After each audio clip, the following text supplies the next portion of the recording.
With all eyes on Karnataka's trust vote tomorrow, multiple options present themselves. These are the protocols according to Subhash Kashyap, former Lok Sabha Secretary General. The governor will convene the House. Then the temporary speaker, known as the pro tem speaker, will administer an oath of office to all the MLAs present. And then, as laid down in the Supreme Court order, call for a trust vote. The strength of the House, adjusted for the fact that Mr. Kumaraswamy has won from 2 seats but only has 1 vote, is presently 221. So a simple majority is 111.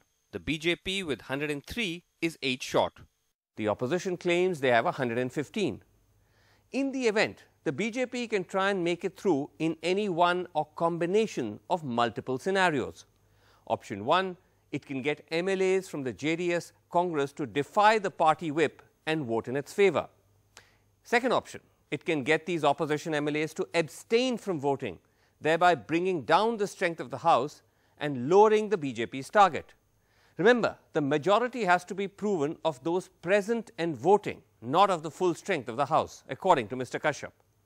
In both these scenarios, 1 and 2, the MLAs risk being disqualified by the Speaker under India's anti-defection law. But in several states, that process of disqualification can drag on for years and the MLAs carry on as normal.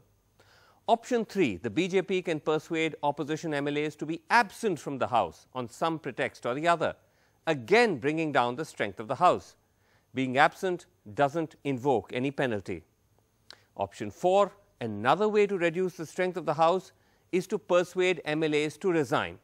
But according to Mr. Kashyap, this is risky, since in some assemblies, the resignation is not accepted automatically, but only after an inquiry by the Speaker. So in conclusion, the BJP can try and use any of these routes to try and reach the halfway mark. But if it fails to make it, which is also an option, then Mr. Yeddyurappa will have to resign and the governor will invite the other side to prove their majority.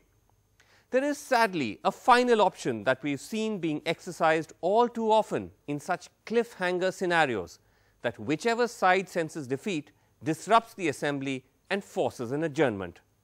Let's hope, for the sake of Karnataka and for democracy, that doesn't happen.